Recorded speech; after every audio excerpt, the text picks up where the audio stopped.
kuna wakati naochezesha ngoma maksudi yani. Na wenyewe wanaicheza. Ya, mwishoni mwa mazungumzo haya nitakuwekea video ya Haji Sunday Manara aliyekuwa afisa habari wa vilabu vyote viwili Simba na Yanga. Alizungumza maneno ambayo kidogo kuna namna moja ama nyingine yanavutia, lakini pia kuna namna ambavyo pia anaweza kana tafakarisha.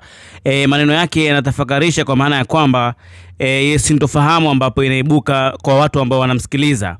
Haji Sunday Manara alikuwa anasema kwamba yeye alikuwa anapigisha sana shoti vilabu hivi viwili Simba na Yanga, kwa maana ya kwamba alikuwa kama ni siku ya game anaenda kuharibu wachezaji au anaenda kuharibu timu pinzani mentality yao, kuanzia kwenye saikolojia mpaka kwenye namna ambavyo wanakwenda kucheza mpira uwanjani, anaenda kuharibu direct kabisa. Sasa ilikuwaje? Anasema kwamba yeye kabla ya mechi alichokuwa anakifanya, anaandaa maneno, anatafuta skendo yoyote, anatengeneza, mwisho wa siku lazima timu fulani iweze kupanic kutokana na hayo ambayo yanaendelea. Anasema kwamba kuna kipindi alikuwa anafanya mpaka wachezaji wanapata lawama zisizokuwa zinawahusu, kwamba alikuwa anatengeneza michezo ambayo ilikuwa ni hatari, ilikuwa inasaidia Simba kuweza kushinda kipindi hicho akiwa yuko Simba Sport Club, kwamba asilimia kubwa ya ushindi ambao Simba alikuwa akiupata dhidi ya Dar es Salaam Young Africans, yeye kwa asilimia kubwa sana alikuwa anahusika, ikiwemo ule ushindi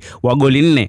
Kwa hivyo ni namna gani ambavyo labda Manara alikuwa na nafasi kubwa sana pale ambapo labda nafasi ya juu ya ukubwa pale baada ya kocha, basi Manara kuna namna moja ama nyingine alikuwa anaenda kukijenga kikosi kisaikolojia, kwa jinsi ambavyo alivyokuwa anaeleza kwenye video ambayo nimekuwekea hapo. Utamsikiliza Haji mwenyewe akiwa anaelezea namna gani ambavyo alifanya na kuwapigisha shoti timu pinzani.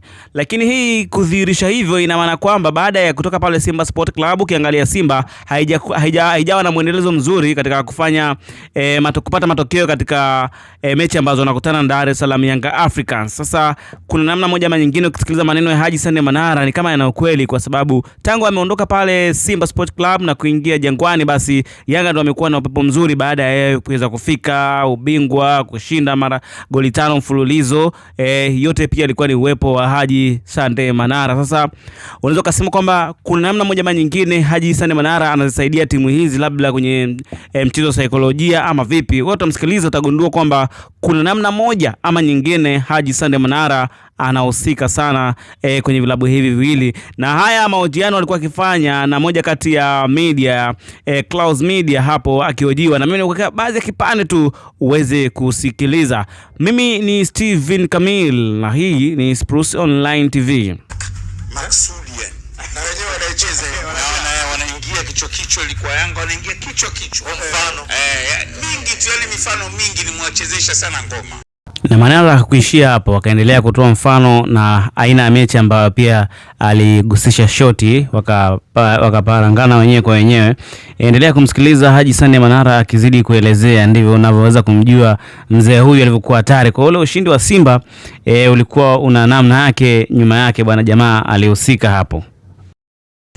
Kwa mfano kuna mechi ile Simba alishinda goli 4-1 ya FA ile 4-1 Yanga. Yani hiyo Simba anamfunga Yanga goli 4. Yes. Ilikuwa FA. Chama alikuwepo, Lekison pia. Ile kwanza nilichezesha mind game baya sana. Mzee anamwaga sumu zaidi. Huyu jamaa huenda labda ni mzee wa mind game. Namuona bwana anachokifanya, msikilize tena.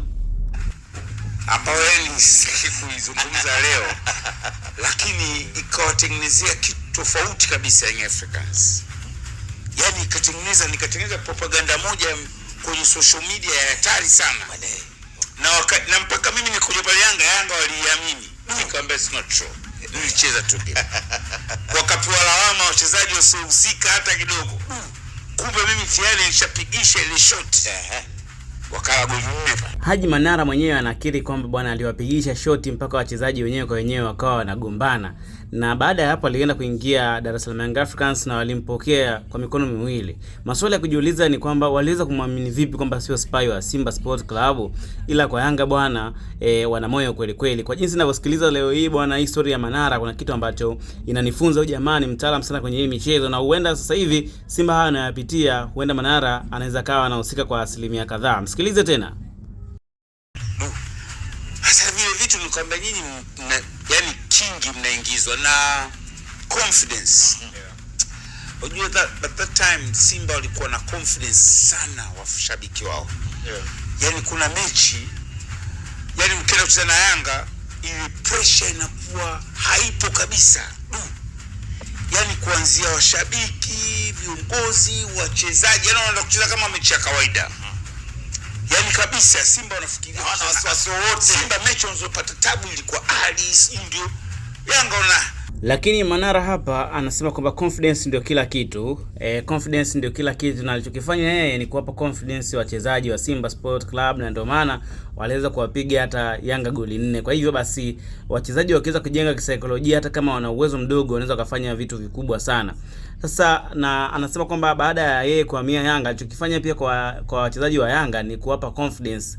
Hii inanifanya pia nijiulize kwamba kule Yanga una maana hakuna mtu wa saikolojia ama vipi? Kwa nini Manara aliweza kufanya kitu kama hichi? Lakini kwa nini yeye ni msemaji, lakini ilikuwaje yeye akaenda kuhusika pia kwenye masuala ya psychology na kitu kama hicho?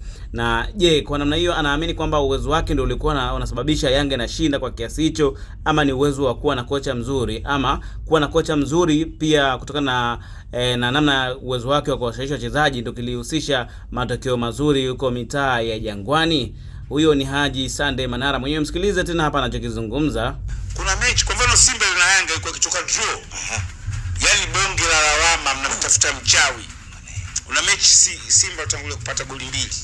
First half. Yanga hawakusogea hata ile kwenye 30 ya Simba wa Afrika. Ilikuwa ni mechi ambayo kwa Simba ndio kaikill first half kwa goli 5 mpaka 6. Kama ya juzi. Yani ilikuwa open game, Yanga tapa. Baadaye ya pili wakarudi, kama unakumbuka mtoto wa Kizanzibari yule na yule mchezaji mfupi anaitwa nani yule? Alikuwa Mapinduzi Balama. Mapinduzi akapiga ile fataki. Ilikuwa mechi ambayo sasa watu wamelaumiana, kwa nini goli zimerudi, kwa nini goli. Imagine mechi ya kawaida, lakini